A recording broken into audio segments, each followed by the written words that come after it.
Fidèles amis de la chaîne citoyenne, bonjour et bienvenue au débat du rendez-vous citoyen de ce jour. Aujourd'hui, nous débattons de la question de couverture de santé universelle. En effet, la couverture santé universelle est instaurée au Tchad depuis 2021. Elle est fondée sur le principe de solidarité nationale, d'équité, d'efficience et de non-discrimination. Elle comprend 3 régimes. Cependant, la stratégie nationale de la mise en œuvre de la CSU est méconnue des Tchadiens. Pour éclairer la lanterne des citoyens, nous avons jugé utile d'aborder cette question pour nos téléspectateurs. Ainsi, plusieurs interrogations taraudent l'esprit du Tchadien lambda et méritent des réponses appropriées. Qu'est-ce que la couverture santé universelle? Quels sont ses avantages pour la population tchadienne?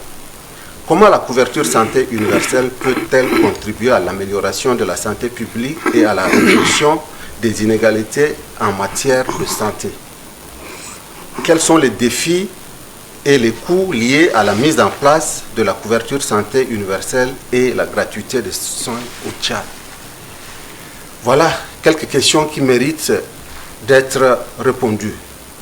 Pour débattre, nous avons sur ce plateau 4 invités. Chers invités, bonjour et bienvenue sur ce plateau. Bonjour. Nous avons M. Signabe Barnabas qui est là, bonjour. Bonjour. Vous êtes le directeur général de la Caisse d'assurance santé au ministère de la Santé publique, c'est bien cela? C'est bien ça, monsieur. C'est quoi la Caisse d'assurance santé? Ok, merci beaucoup. Pour comprendre la Caisse d'assurance santé, il faut peut-être remonter à la genèse de la couverture santé universelle au Tchad, comme vous le disiez tantôt, qui est une sorte de réforme dans le système de santé que l'État a développé à travers une stratégie qu'il a mise en place. L'origine de la couverture santé universelle remonte à la stratégie nationale de la protection sociale qui a donné lieu à une autre stratégie qui est la stratégie nationale de la couverture santé universelle et qui prévoit des axes pertinents visant à assurer la couverture de toute la population en soins de santé essentiels. Et dans le sillage du développement, cette stratégie a donné lieu à un cadre juridique bien élaboré. Ce cadre juridique est constitué de la loi 035 instituant les régimes de la couverture santé universelle. Je reviendrai sur les différents régimes. Il y a la loi 026 instituant la Caisse nationale d'assurance santé et il y a le décret 2263 créant l'Agence nationale de régulation de la couverture santé universelle. Eh bien, je disais tantôt que la loi 035 institue 3 régimes pour la couverture santé universelle. Ces régimes permettent de couvrir l'ensemble de la population de façon universelle aux soins de santé qui incombent à la CSU. Et pour dire bref, ça veut dire votre caisse qui paye les soins qu'aurait effectué un assuré. Qu'est-ce que ça veut dire? Ok, je voudrais faire cette démonstration-là pour mieux situer les téléspectateurs, pour qu'ils essayent de comprendre comment cela est établi et d'où la Caisse nationale d'assurance santé qui gère la couverture santé universelle est née. Eh bien, cette loi a institué les 3 régimes. Il y a le régime 1 des salariés qui couvre l'ensemble des salariés sur l'ensemble du territoire national. Il y a le régime 2 qui couvre les indépendants. Et il y a le régime 3 qui couvre la population démunie. Nous allons revenir en détail. On va revenir en détail. Et c'est la loi 026 qui crée la Caisse nationale d'assurance santé qui constitue l'organe de gestion de la couverture santé universelle. Et à côté, il y a l'ANAR, l'agence de régulation de la CSU, qui assure la régulation. Donc c'est ainsi que les pouvoirs publics, le gouvernement a réparti ces rôles-là pour qu'un organe gère la CSU avec ces 3 régimes et un autre organe assure la régulation, c'est-à-dire la veille de cette gestion de la CSU. D'accord. Docteur Moussa Brahimi, bonjour. Bonjour. Vous êtes le vice-président de l'Ordre national des médecins du Tchad. Dites-nous, en tant que médecin, où est-ce que vous exercez en ce moment? Donc, moi, je suis médecin de santé publique. J'exerce au niveau du ministère de la Santé publique. D'accord. Nous avons Dr Garbachan Salomon. Vous êtes le directeur de l'organisation des services de santé et des mécanismes de financement. Bonjour. Bonjour.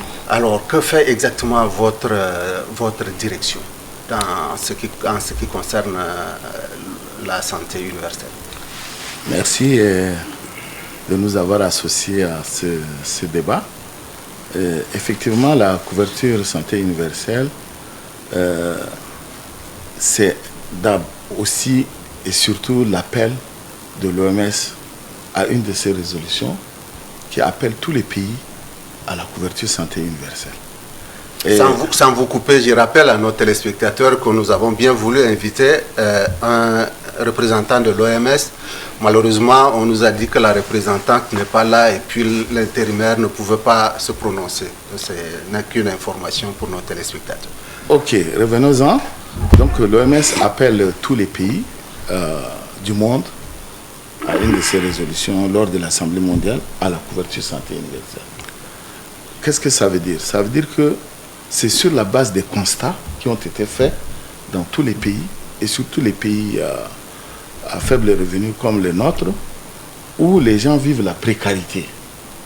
Et comme les gens vivent la précarité, pour des raisons diverses, mais l'une des causes qui ont conduit également le gouvernement tchadien à pouvoir accéder à cet appel et à mettre en place tout ce qui vous a été cité, c'est l'exclusion aux soins des personnes surtout vulnérables. Et cette exclusion de soins est généralement causée par le manque de revenus. Le manque de revenus permanent. Ou bien encore, ceux qui ont des revenus, ce n'est pas les mêmes personnes qui ont un revenu suffisant pour pouvoir faire face aux soins de santé dès qu'une situation sanitaire se présente dans la famille. Même les fonctionnaires subissent ça. Parce que si le phénomène arrive avant la fin du mois, aux alentours de la fin du mois où le salaire n'est pas, s'il y a un malade, il faut faire jouer la solidarité. Et souvent, cette solidarité est difficilement remontable. Donc, il fallait que le gouvernement accède à cela pour faire en sorte que toute la population tchadienne, quel qu'en soit son niveau de revenus, puisse accéder aux soins. Et le constat aussi au Tchad, nous avons un taux d'accès. L'OMS recommande au moins 100% des personnes doivent accéder aux soins. Si vous prenez nos statistiques sanitaires aujourd'hui, nous avons en peine 0,15%, en fait 15% de la population qui accède aux services de santé au cours de l'année. Et les autres, soit parce qu'ils n'ont pas les moyens, parce qu'on avait introduit aussi les recouvrements de coûts, ou bien soit parce que les services sont éloignés, ou soit pour d'autres des raisons culturelles. En tout cas, plusieurs causes peuvent être égrenées, mais la barrière... Nous allons revenir, nous finissons avec le tour de table. Je voulais vous citer en finissant, surtout la barrière financière d'accès aux soins, c'est là le véritable boulot d'étranglement. Merci beaucoup. Ok. Notre dernier invité est le professeur Avoxouma Djona Tchenemou. Bonjour. Bonjour. Vous avez plusieurs casquettes.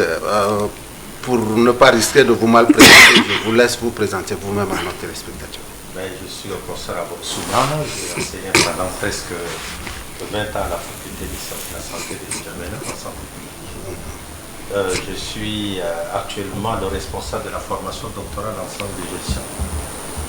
J'ai travaillé pendant plus de 6 ans à l'Organisation mondiale de la santé et c'était notre service, à l'époque où j'étais directeur de ces services de soins de santé à l'OMS, où on a conceptualisé ces concepts qu'on appelle la couverture sanitaire universelle, qui signifie que chaque personne peut avoir recours aux services de soins de santé dont elle a besoin et à tout moment selon ses besoins et sans qu'elle en tombe vulnérable à cause des coûts. Donc je suis je suis entre les deux, toujours en train d'encadrer les cadres. Il faut rappeler aussi à nos téléspectateurs que le professeur Aboussouma Djona Tchenemou est aussi ancien ministre de la Santé et il est aussi écrivain. C'est bien cela, pour être tout à fait complet. Okay. Oui, docteur Moussa? Non, moi je voudrais dire ici, quand vous m'avez demandé où est-ce que je travaille, je suis ici au titre de l'Ordre national de médecins du Tchad. Ouais. Vous savez que l'Ordre national de médecins du Tchad a été créé par ordonnance 09 en 1991. L'ordre est chargé de garantir les principes de probité, de moralité et de développement nécessaires à la profession médicale. Il est aussi le conseiller des médecins et des pouvoirs publics. D'accord. Je voudrais redonner la parole à Dr Salmon. C'est quoi la santé, la couverture santé universelle pour le Tchadien lambda? Merci. En tout cas, la couverture santé universelle, c'est une stratégie pour permettre à toute la population tchadienne, quel qu'en soit son niveau de revenu, quel qu'en soit le lieu où il vit, puisse accéder aux soins. Et la couverture santé universelle, je voulais tout de suite dire que c'est une si longue marche. Une si longue marche. Et je vais vous donner la preuve plus tard dans mes interventions. Donc, le processus a commencé comme le DG de la CNAS vous a dit, mais ce processus va continuer. Parce que la finalité, c'est quoi? C'est qu'aujourd'hui, nous avons une espérance de vie au Tchad qui est vraiment catastrophique, j'allais dire. L'espérance de vie au Tchad, c'est autour de 52%. Les pays qui ont expérimenté la couverture santé universelle pendant des années, aujourd'hui, en sont venus à augmenter l'espérance de vie. Si je prends la Turquie qui a commencé depuis les années 70, aujourd'hui, avec les preuves scientifiques, la Turquie est autour de 75 ans.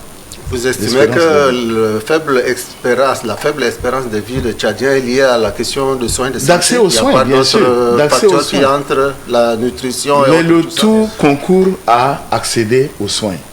Le tout. Toutes les convergences vont vers l'accès aux soins. Et c'est pour cela que cet objectif est un objectif de santé publique mondial qui permet à la population tchadienne de pouvoir bénéficier des soins à l'effet de mieux se porter et pourquoi pas en arriver à l'espérance de vie. Donc ça, c'est la finalité. Mais quand est-ce que nous allons augmenter sensiblement, en arriver là? Ça, c'est une si longue marche. Mais ce qui est important au niveau du ministère de la Santé, il faut que la marche débute, que le processus, la stratégie se mette en marche et que tous les mécanismes qui sont prévus pour pouvoir harmoniser cette marche à l'effet d'obtenir, comme le DG disait tout à l'heure, l'équité dans l'accès des soins, la solidarité, la levée des barrières financières, la finalité, la fin des dépenses catastrophiques en cas de problème de santé. Toutes ces barrières-là, il faut qu'on arrive à les lever progressivement en mettant en place des mécanismes qui permettent de faire jouer la solidarité, l'équité dans l'accès aux soins. C'est pour cela que les régimes là ont été mis en place pour catégoriser les populations. Le régime 3, c'est un régime des personnes vulnérables, des personnes dites démunies. Ce régime, le tiers payant, parce que dans tous ces mécanismes, la caisse est un tiers payant. Donc le tiers payant, c'est l'État. Le régime 2 et le régime 3, si on va définir... Docteur Salomon, je vais vous repasser la parole pour détailler les 3 régimes, mais je passe la parole au docteur Moussa Brahimi. Quelle est la différence entre la couverture santé universelle et la gratuité des soins? Parce que cette question de gratuité des soins est interprétée selon le médecin ou selon la tête du patient. Quelle est la différence entre les deux?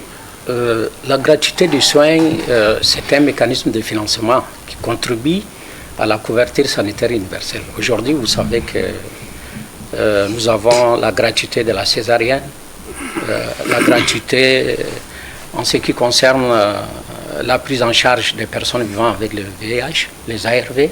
Donc ça contribue à la couverture sanitaire universelle. Comme on le disait tout à l'heure, tout individu peut recourir aux services de santé de qualité sans encourir à des difficultés financières, on a dit. Mais aussi, comme l'a dit, la couverture sanitaire universelle, la finalité est de supprimer les barrières financières et d'autres barrières qui empêchent l'accès aux services de santé de qualité. D'accord. Et je voudrais ajouter, la couverture sanitaire, elle a une dimension multisectorielle. Aujourd'hui, vous savez qu'elle a une dimension multisectorielle. La santé s'occupe de l'offre de soins, mais il y a d'autres aspects. Et il y a les déterminants, en tenant compte des déterminants de la santé, que ce soit les facteurs biologiques, génétiques, les facteurs environnementaux, l'emploi, le logement, les facteurs liés au mode de vie. Donc, tout ça qui fait qu'il faut, en tenant compte de tous ces facteurs, il faut mettre en place des politiques et des actions de santé publique efficaces et équitables. Et je voudrais dire que la couverture sanitaire n'est pas une option, mais c'est une obligation. Donc c'est un impératif pour le développement. D'accord.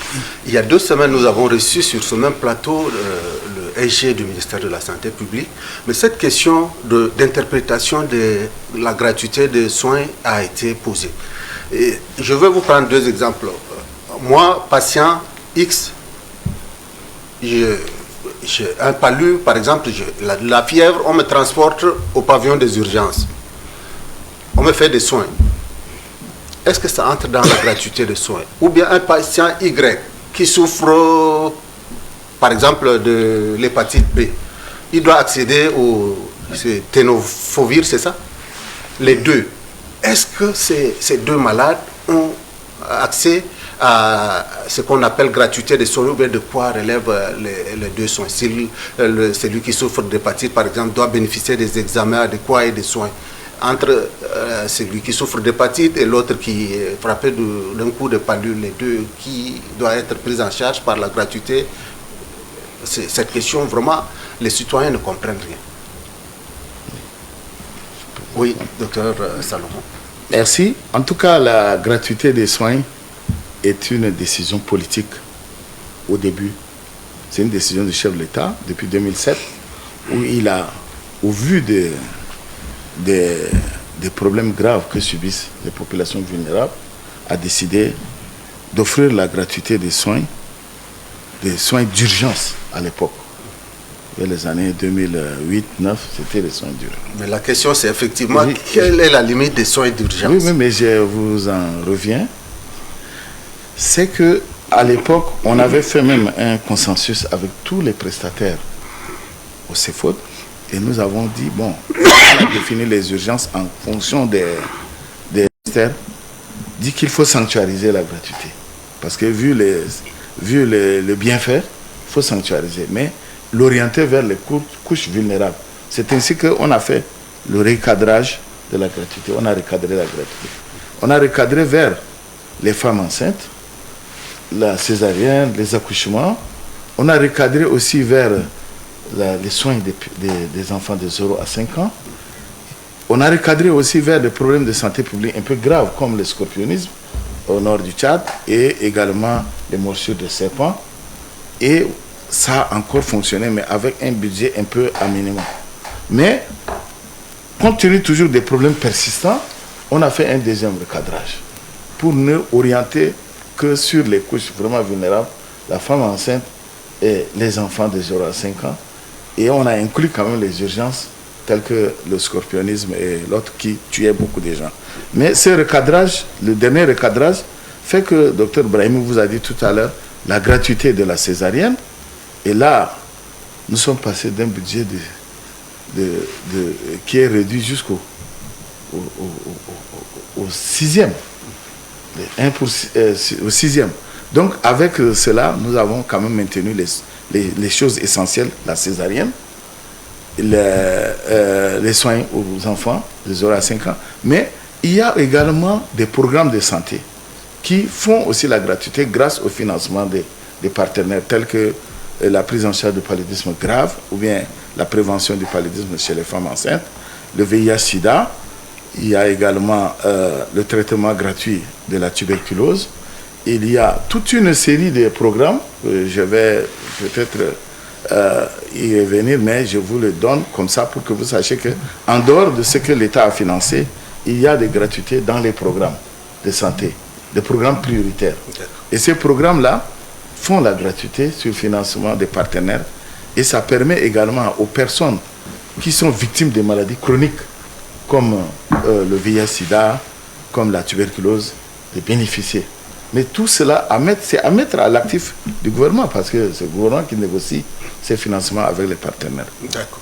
Voilà. Ok, professeur Abouksouma, en écoutant docteur Salmon, il a hésité de donner les chiffres, le montant que l'État paie pour la gratuité des soins. Vous qui avez été ministre de la Santé et avez travaillé à l'OMS pour la question de santé publique, quelle évaluation faites-vous de la gratuité des soins instaurée au Tchad depuis lors? Avec le recul, quelle évaluation faites-vous?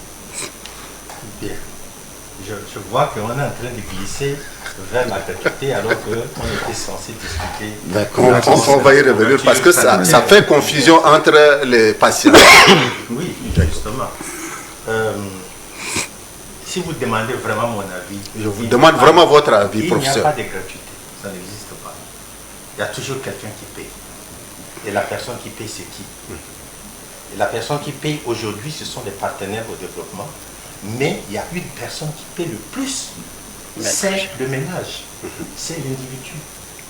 Et c'est l'individu qui finance pratiquement sa santé au Tchad à hauteur de 65%. Vous pouvez aller chercher. Et c'est là où la question de la couverture sanitaire universelle va intervenir. Parce que nous sommes quand même dans un pays où pratiquement 49% de la population vit sous le seuil de la pauvreté. Donc si vous êtes pauvre et que vous devez prendre en charge votre propre sécurité sanitaire, eh bien, il va sans dire que les dépenses catastrophiques ne peuvent que être augmentées. Maintenant, au-delà de tout ça, je me souviens quand j'étais donc ministre, c'était en 2008 lorsque le président m'a demandé de mettre en place cette politique de la gratuité. À l'époque, on avait assez d'argent, c'était de l'argent de pétrole. Puis ensuite, on s'est rendu compte que ce n'était pas aussi évident que ça. Parce que ce n'est que pour la première fois que je vois que le gouvernement a pu allouer pratiquement 9% de son budget public à la santé. Ce n'est que l'année dernière et cette année, 9%. Alors que selon la déclaration d'Abuja, il faut absolument que chaque État puisse allouer pratiquement 15% de son budget. Donc ça veut dire que le secteur de la santé est totalement sous-financé par les pouvoirs publics et maintenant on prend beaucoup plus appui sur soit les partenaires au développement, soit sur les ménages. Et les partenaires au développement, ne serait-ce que le Fonds mondial, c'est 95 milliards pour 2025 à 2027. 95 milliards. Et c'est censé financer la tuberculose, le VIH-Sida et le paludisme. Et nous savons tous aujourd'hui que la pathologie qui tue le plus, c'est le paludisme. Donc ça veut dire quoi?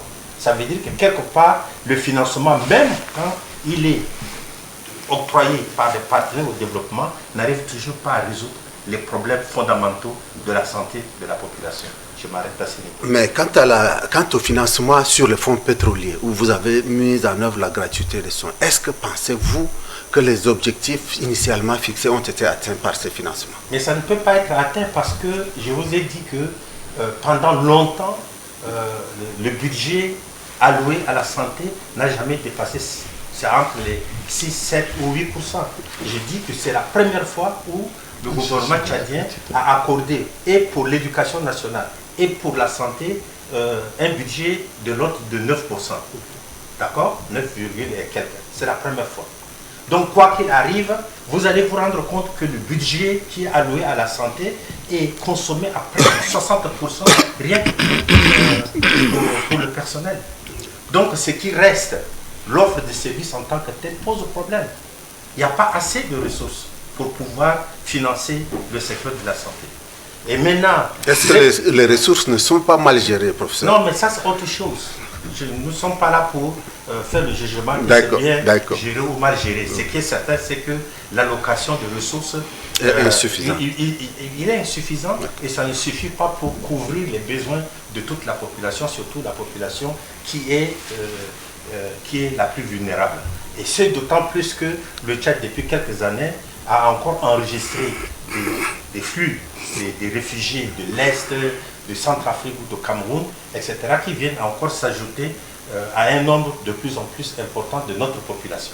Donc, à mon point de vue, c'est vrai, le gouvernement essaie de faire ce qu'il peut, compte tenu des besoins qui sont de plus en plus grands, mais il faut reconnaître que ce n'est pas suffisant pour pouvoir résoudre le problème fondamentaux de la santé de la population. Et c'est d'autant plus que le taux de mortalité maternelle est l'un des plus élevés au monde, il fait plus de 1092 pour 100 000 naissances vivantes. Le taux de mortalité des enfants de moins de 5 ans est de 97% pour 1000.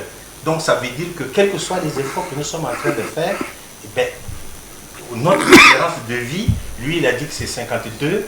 Bon, je pense que ça doit être quelque chose comme 54, 55 ans. Hein, c'est vraiment très, très, très faible. Et si vous avez la masse la plus importante, la plus productive de la population qui décède à cause de la maladie, évidemment, le développement dans son ensemble ne peut que prendre des coups. Et c'est la raison pour laquelle nous sommes là pour discuter. Est-ce qu'il y a des stratégies encore plus pérennes pour nous aider pour aller de l'avant? D'accord.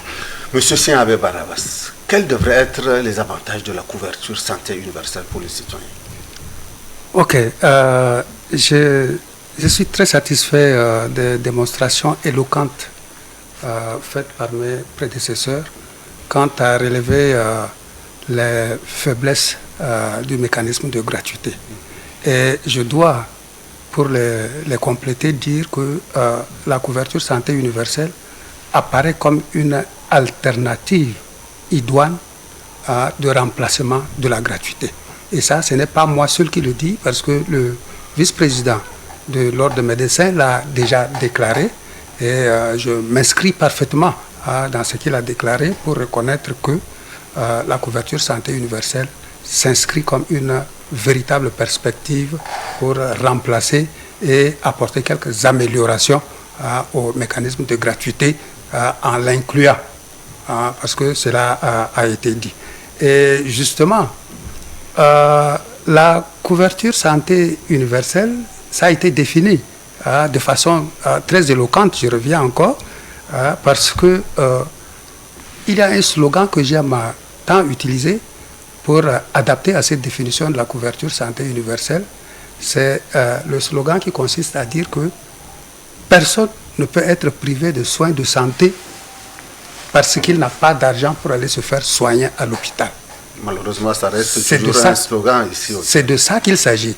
Oui, c'est un slogan, mais de plus en plus, avec l'opérationnalisation de la couverture santé universelle, ce slogan-là est en train de plus en plus à être effectif. Et c'est pourquoi nous disons que la couverture santé universelle, c'est une alternative, en tout cas c'est presque une solution pour permettre la couverture santé universelle de l'ensemble des Tchadiens. Et vous avez posé la question sur la différence entre les avantages. Oui, de la couverture santé vous avez parlé des avantages. Oui, les avantages sont déjà à l'œil. Quand on connaît déjà les vertus, les principes de la couverture santé universelle. D'abord, un citoyen qui est bien soigné, c'est un citoyen qui a la propension à produire. Parce qu'on ne peut pas être sain et ne pas produire économiquement. Donc les avantages d'abord de la couverture santé universelle, c'est sur le plan économique. C'est sur le plan économique parce que tous ceux qui sont sains et qui ont la propension de produire vont avoir des rendements qui pourra booster l'économie du pays. Et ça, c'est clair. C'est une démonstration très très claire. Et aussi, il est établi que la couverture santé universelle est un facteur de mobilisation de l'épargne à travers le fonctionnement qui met en relation le tiers payant, qui est la Caisse nationale d'assurance santé et les formations sanitaires, à travers le mécanisme de contractualisation. Qui dit contrat, dit rendement. Parce que s'il a un contrat, ça veut dire que ça porte sur un intérêt. Et cet intérêt, c'est celui qui consiste à la mobilisation de l'épargne. Parce que les soins qu'on achète au profit de nos assurés, puisqu'il faut comprendre que dès lors, avec la mise en place de la couverture santé universelle, la relation dans le soin est une relation trilogique. Auparavant, avant cette réforme, le patient allait se présenter directement dans les formations sanitaires pour payer ses propres soins. C'est lui qui paye. Oui. Et c'est pourquoi il a été établi que le paiement direct des soins de santé, le taux du paiement direct des soins de santé est monté jusqu'à 64,4%, alors que la norme est de 20%. Là, je le dis sous le contrôle du professeur, sous le contrôle des 3 docteurs. Voilà. Et maintenant, avec cette réforme de la couverture santé universelle, il y aura 3 acteurs en présence. Ce n'est plus le patient qui parfois est très pauvre, va aller payer ses soins de santé, mais c'est le tiers payant qui est la CNAS, la Caisse nationale d'assurance santé, qui va payer ce soin-là pour mettre à la disposition de ce patient-là. Et ça, voilà, il faut que quelqu'un paye. Et ça soulève la question de financement. On va peut-être y arriver. Voilà. Effectivement, c'est la question. Aujourd'hui, est-ce que la mise en œuvre de cette couverture santé est effective dans nos formations sanitaires? Docteur Garba. Oui, merci. Bon, comme il a si bien expliqué, ce que j'ajouterais par rapport à la gratuité que nous avons mis en place depuis 2008, c'est que, vu les problèmes qui ont émaillé cette mise en œuvre, le gouvernement, le ministère de la Santé est revenu progressivement vers un recadrage, comme je vous l'ai dit tout à l'heure. Mais le dernier virage sera maintenant on va enjamber la gratuité au régime 3 des vulnérables. Et ça, pour l'instant, je réponds directement à votre question. Oui. Pour l'instant, la mise en œuvre est à stade pilote dans 3 districts sanitaires, à Bangor, à Béché et à Danamaji. Là, maintenant, on a commencé par l'enregistrement des personnes vulnérables, des personnes démunies. Et ces personnes-là ont reçu les cartes d'assurance. Et eux, ce n'est pas un régime contributif. Le tiers payant, c'est l'État, à travers la CNAS. Pour le moment, on ne peut pas généraliser la gratuité à travers la CNAS. La gratuité va continuer à travers le ministère de la Santé publique, à travers le service de gratuité ciblée, qui est dans ma direction, et qui est géré par nos financiers qui payent les médicaments et on les envoie pour la césarienne, les kits, etc. Mais progressivement, lorsque le régime 3 sera généralisé, le budget sera immédiatement confié à la CNAS qui va continuer le travail. Donc la gratuité ne va pas s'arrêter. Ça, je vous le conjure. Maintenant, en ce qui concerne l'opérationnalité de tout cela, j'ajouterai aussi une chose importante. Les 2 régimes qui vont venir, c'est des régimes contributifs. Ça veut dire quoi? La personne va payer sa carte d'assurance pour lui permettre d'avoir accès aux soins. Mais il y aura un ticket modérateur. Même s'il a payé son adhésion, il va peut-être payer un ticket modérateur, peut-être 20%, 10%, que sais-je. Dans les pays qui ont beaucoup de ressources, ils subventionnent. Et comme ça, ça monte à 100%. Et maintenant, lorsque vous avez votre carte, et vous allez maintenant être éligible au traitement. Mais on va se retourner vers les formations sanitaires. La CNAS va accréditer les formations sanitaires. Et ça, je pose maintenant la question de la qualité des soins. Parce que les soins seront achetés. Mais ils ne vont pas acheter le vinaigre comme aime à dire le professeur Avoxuma. Ils vont acheter les soins de qualité. Donc, les services aussi doivent s'améliorer. S'ils ne s'améliorent pas, mais ils n'auront pas de contrat avec la CNAS. D'accord. Ils auront le contrat, ils vont toujours continuer à exécuter. Donc, vous voyez un peu les bienfaits. Je vois que le professeur et le docteur Brahimi veulent réagir. Je voudrais d'abord passer la parole à docteur Brahimi. S'il vous plaît, je vais terminer très rapidement. À travers tout ce que je viens de dire, vous voyez les bienfaits de la CSU. Des services de santé de qualité, mais l'accès aussi aux soins de manière permanente, sans exclusion, sans aussi dépenses catastrophiques. Voilà ce que je voulais vous faire comprendre. Voilà, docteur Brahimi, moi je pense que la déclaration que fait le ministère à travers la gratuité des soins doit certainement poser des difficultés aux médecins qui sont sur le terrain. Si le Tchadien écoute déjà qu'on a la couverture santé universelle, il doit bénéficier de la gratuité des soins et qu'il se présente à une formation sanitaire, on lui demande de tout payer. Est-ce que ça ne pose pas une difficulté pour les médecins et le personnel soignant? Et puis sur 1 284 000 km², c'est 3 districts qui sont encore en phase pilote, mais on déclare déjà qu'il y a la couverture santé universelle au Tchad. Est-ce que ce n'est pas aller très vite au besoin? Les avantages d'abord par rapport à l'impact même de la couverture santé universelle. Je donne un exemple. Par exemple, on prend un clandomane qui épargne 150 000 francs. Subitement, on lui dit que son enfant ou sa femme est malade et ça nécessite une intervention chirurgicale. Il doit dépenser 200 000. Vous savez, il n'a que 150 000. Il doit s'endetter de 50 000 francs. Donc, l'épargne est partie. De deux, si lui, il tombe en panne, il tombe malade, vous savez qu'il n'y a pas de productivité. Il n'y aura pas les frais de scolarité, la ration alimentaire. Donc, il y a un problème de productivité qui se pose problème. Troisièmement, la consommation. Cette personne qui est endettée, qui ne produit pas, il ne consomme pas. Ça veut dire que notre économie ne tourne pas. C'est pourquoi je disais la couverture sanitaire universelle est un impératif pour le développement. Donc, ça. Je reviens par rapport à la gratuité. Il faut dire que cette gratuité est ciblée. Il faut que les gens disent à la population.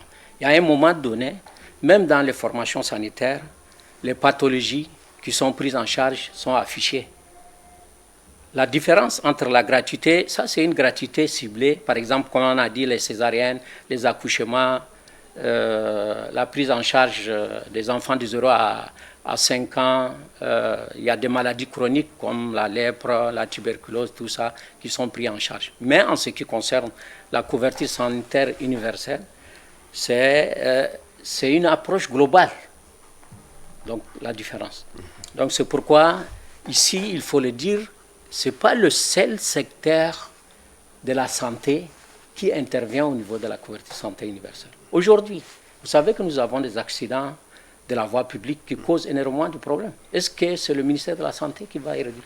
C'est le ministère du Transport.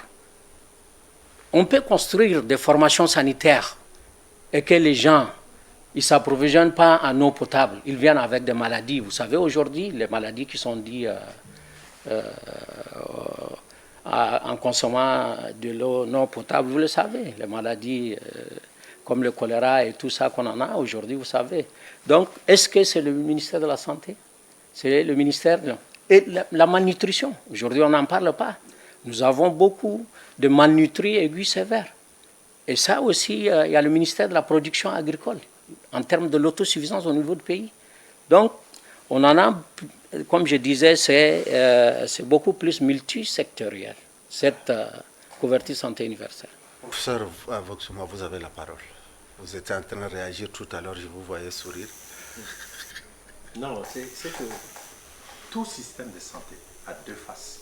Vous avez la face offre, et ça, c'est de ça que nous parlons le plus, et vous avez la face demande. La face demande interpelle la population. Et la population a ses besoins de santé. Et elle a besoin d'aller et utiliser les services qui sont du côté de l'offre. Or, au niveau de l'offre, il faut que ces services soient de qualité, qu'ils soient disponibles, qu'ils soient accessibles et qu'ils soient de moindre coût. Et c'est de ça que nous parlons de la trilogie, là, population, services de santé et le financement. Et aujourd'hui, quand vous interpellez simplement le secteur de la santé, vous allez vous rendre compte que les éléments les plus importants du secteur de la santé posent problème à cause de la disponibilité des services même. Puisqu'il n'y a que 23% de la population qui a accès à des services à moins de 5 km. Le reste de la population, c'est où? Et vous allez vous rendre compte que la plupart de toutes les ressources sont essentiellement consacrées à N'Djamena. N'Djamena, ça ne fait à peine que 10 ou 15% de la population. les 90% autres de la population est en dehors de ça. Ça veut dire que notre système de santé est statique et il ne se déploie pas totalement en faveur de la population. Quelle proposition, quelle solution, mais on va y arriver, okay. Les responsables sont là. Abordons les propositions de solutions. Non, mais les solutions, c'est qu'il va falloir qu'on travaille le plus sur le secteur de la santé. Mais il ne faut pas qu'on oublie, le docteur Ibrahimi vient de montrer que la santé, c'est multisectoriel.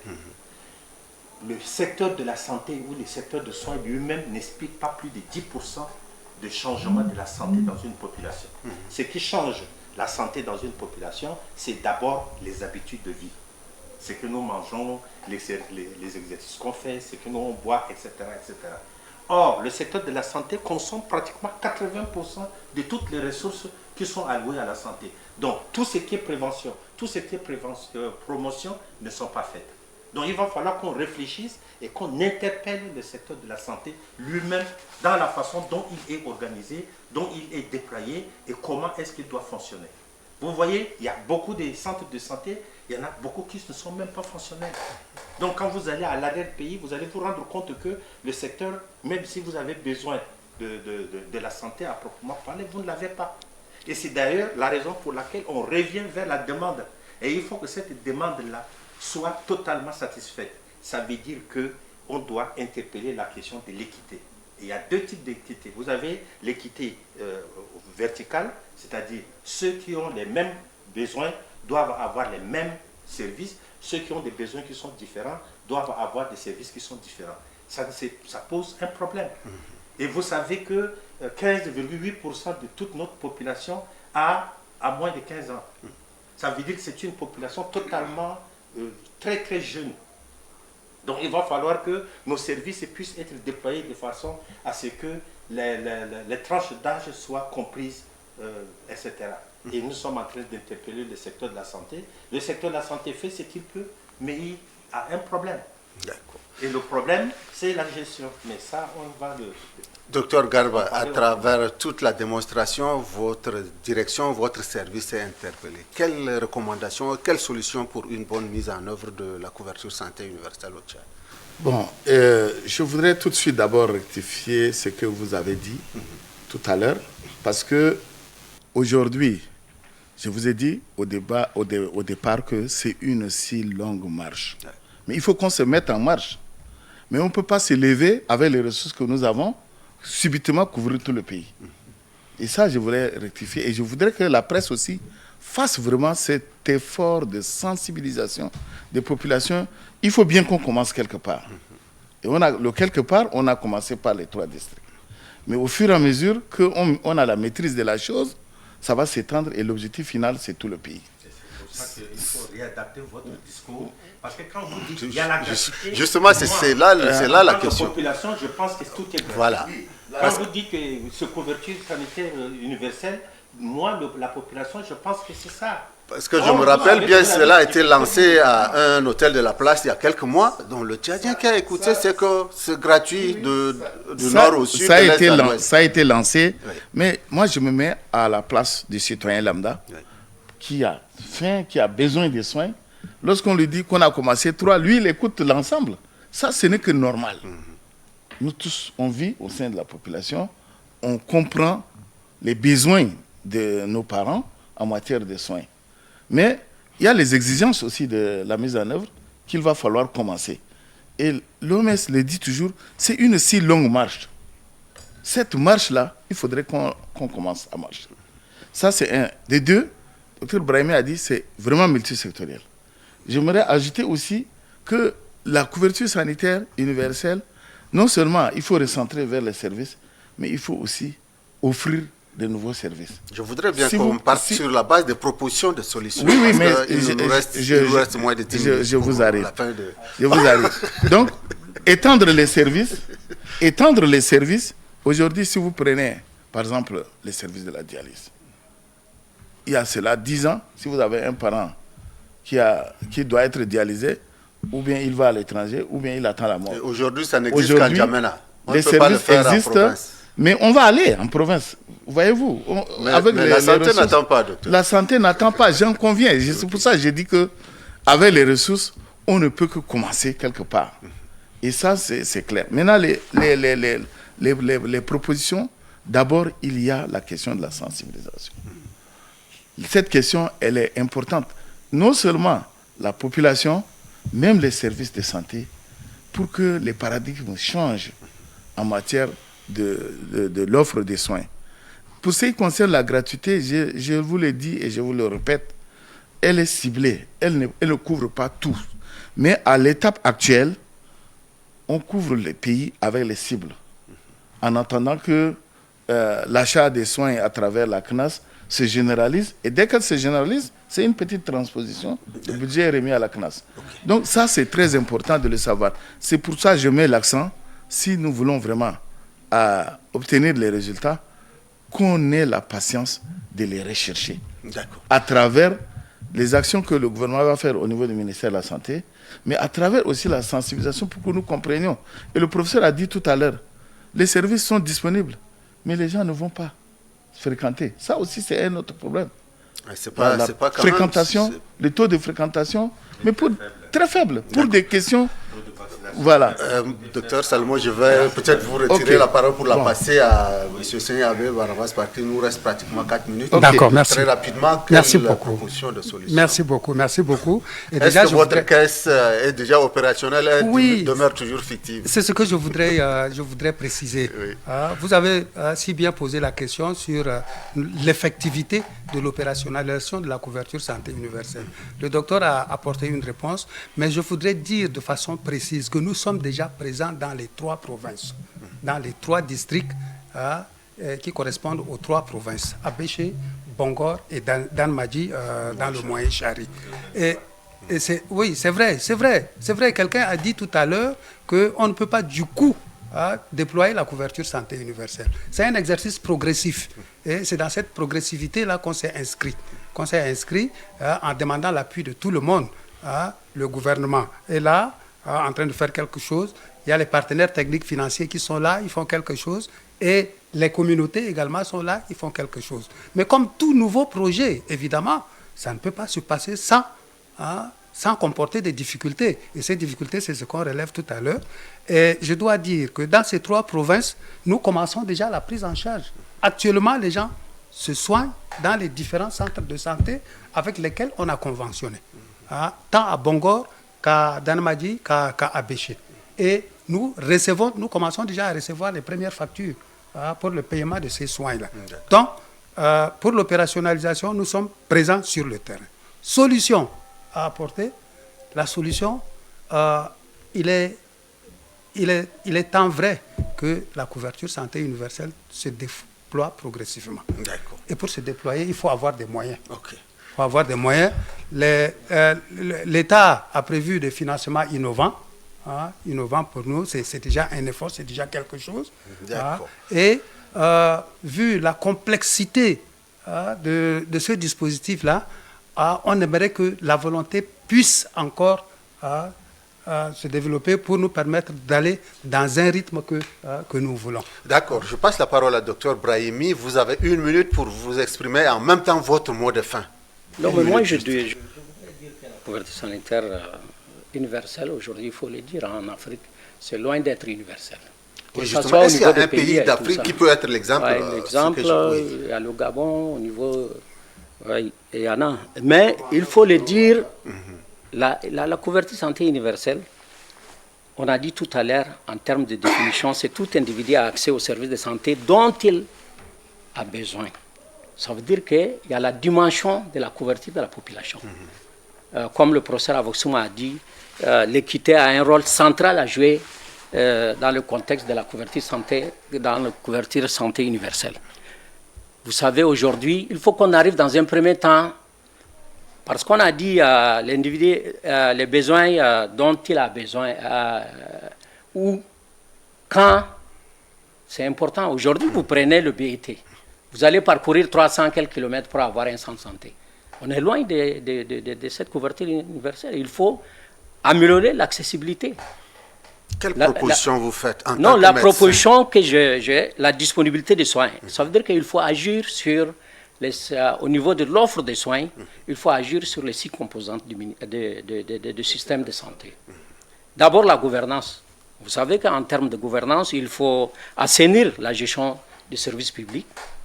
Il faut systématiser disons, la culture de redevabilité et aussi instaurer la gouvernance participative et active. Ça, en ce qui concerne les ressources humaines, il nous faut les ressources humaines. Il faut arriver au nord. En termes des infrastructures aussi, en termes de médicaments. Et aussi, il faut mettre en place un système d'information sanitaire. Mais le grand enjeu majeur à la pérennité du système de santé, le financement aujourd'hui. Tout à l'heure, le professeur Avouxou m'a dit, les chefs d'État et de gouvernement se réunis en 2001, qu'ils ont pris des engagements pour amener le budget de santé par rapport au budget national à hauteur de 15%. Peut-être, j'ai une bonne mémoire, on est arrivé peut-être à 2002 ou à 16%, je ne sais pas, mais après, et ça, il faut essayer de voir. Ok, vous êtes de l'Ordre national des médecins et tout ce qu'on dit, ce sont les médecins qui sont en première ligne de cette lutte. Un appel ou bien un mot à l'endroit des autorités, si vous avez, pour que cette situation... Tout à l'heure, j'ai dit l'Ordre national des médecins est un conseiller de pouvoir public.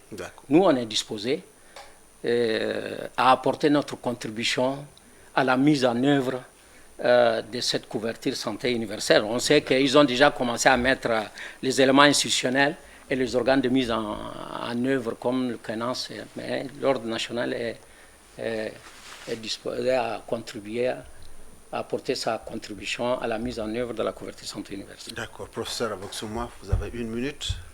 Non, je voudrais simplement dire que c'est facile de prendre un concept et de le plaquer dans un contexte qui est le nôtre. Nous avons un contexte qui est très difficile.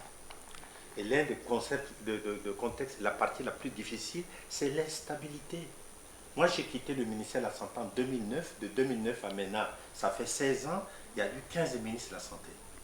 Et chaque ministre vient avec son organigramme, il change tout, il bouleverse tout. Finalement, vous commencez quelque chose, vous n'avez pas de gens pour le résoudre. L'instabilité même déjà de ces ministres pose problème à la mise en œuvre de politique de santé. Avec son équipe, etc., parfois, ce n'est pas des gens qui sont compétents. Le deuxième problème, c'est notre capacité de gestion des ressources. Aujourd'hui, le problème du Tchad n'a jamais été un problème d'argent. On a beaucoup d'argent, mais on ne sait pas comment collecter cet argent, on ne sait pas comment le dépenser de façon efficiente et efficace. Par exemple, le taux d'absorption des budgets mis à notre disposition, y compris par les bailleurs de fonds, est de 30% seulement. C'est-à-dire que vous avez de l'argent, vous n'arrivez même pas à dépenser. Pourquoi? Parce qu'on ne connaît pas les procédures des bailleurs. Et parce que c'est mal géré. Parce que. Et ensuite, le peu de ressources... Est-ce que ce n'est pas aussi parce que les personnes qui doivent les gérer ne sont pas aussi les peu de ressources humaines que nous avons. Aujourd'hui, nous avons pratiquement un médecin pour 20 000 habitants. Vous avez à peu près une sage-femme pour 7 000 et quelques femmes en âge de procréer. C'est totalement insuffisant. Et toutes ces ressources sont concentrées à pratiquement 60% ici en N'Djamena, qui compte même pas 15% de la population. Et puis au-delà de tout ça, il y a aussi le problème de la bonne utilisation des ressources qui sont disponibles. Les médecins, ils sont tous là. Vous ne les affectez pas à l'intérieur. Toutes les sages-femmes sont ici en N'Djamena. Alors que c'est le taux de mortalité... Peut-être qu'on les affecte et ils ne partent pas aussi. Mais ils ne partent pas. Pourquoi? Il faut qu'on réfléchisse. Pourquoi ils ne partent pas? Il va falloir qu'on réfléchisse. Il y a beaucoup de choses. Donc, si vous connaissez le problème, il faut trouver les solutions. Et les solutions, c'est la bonne gouvernance. Je suis désolé, mais je pense qu'une heure du temps pour discuter d'un sujet comme celui-là, c'est très peu. Ce n'est pas une critique que je vous fais, mais je pense que, on a parlé. Le représentant du ministère est là. D'accord. On a même dépassé le temps imparti de 3 minutes déjà. Docteur Garba, vous avez la parole pour clôturer. Et merci. En tout cas, ce que je voulais dire, qu'on n'a pas peut-être effleuré, mais docteur Brahimi a dit tout à l'heure, nous sommes concentrés sur les moyens. Mais il y a aujourd'hui le ministère de la Santé et de la Prévention. Aujourd'hui, si vous parcourez nos villes et nos villages, vous allez trouver tous les mauvais ingrédients de la santé. Si on a tous les moyens et que nos WC sont branchés sur la route, nos poubelles sont versées sur la route, les insectes pullulent la ville, les mares d'eau, ou bien l'autre là, les flaques d'eau sont vraiment à foison, comment voulez-vous que la population se porte bien? Même si si on a tous les moyens dont on venait d'en parler, moyens financiers, moyens matériels, il y a toujours problème. Parce qu'on ne peut pas éradiquer le mal à la racine. Vous avez un appel, parce que la région nous interpelle déjà. J'ai un appel, c'est qu'au niveau des communications, vous avez un grand rôle à jouer. Parce que la santé, c'est un état d'esprit. C'est ce que nous faisons. Il faudrait que les gens... comprenez aussi que ce n'est pas aussi facile de vous avoir sur le plateau. Les gens sachent qu'ils Par exemple, pour aujourd'hui, j'ai déposé ma demande depuis le 14, mais c'est hier seulement que vous avez reçu ça. Mais la hiérarchie... Voilà aussi une difficulté. Oui, mais la hiérarchie nous a mobilisés et nous sommes là. Et voilà. Donc, ce qui est important, il faut que la population sache que la santé, c'est d'abord l'état d'esprit de la personne. Et ça, chacun doit se prendre en charge avant d'aller solliciter les services.